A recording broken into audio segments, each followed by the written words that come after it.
Yung pagdating ko sa Boracay, yung mukha ko sobrang liit, sobrang tight. Tapos after 4 days in Boracay, grabe mukha ko, lobo. Sa'kin kasi, ang pinakaunang,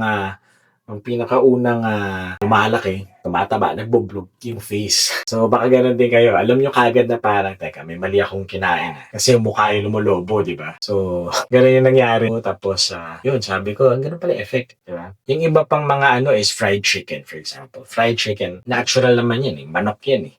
Kitang-kita mo naman, 'di ba? Hindi siya processed. Then, ang pinaka kumbaga delikado talaga sa deep fried chicken, lalo na yung mga nasa fast, yung oil na ginagamit. So the oil that they use, syempre commercial oils yan. Maliban sa cheap sila, napaka-heavy duty. Artificial ang mga yan. So now, pag nanuot yung oil sa loob mismo ng manok, tapos kakainin mo yun, yes, napakasarap, di ba? Pero pag kinain mo yun, nanuot na yung oil doon. So, kakainin mo, basically, maliban doon sa manok, yung oil na artificial, na hindi maganda sa katawan natin. And kung ano man yung kainin natin na artificial, dahil hindi alam i-process ng katawan natin, what ends up happening is, insulin kagad eh. Tumataas agad yung insulin natin. Parang yun ang automatic response sa katawan natin. Na parang, okay, may pinasok ka sa tiyan mo, pero hindi ko alam kung ano yan, fat storage mode na lang ako. Ganun ang nangyayari, guys.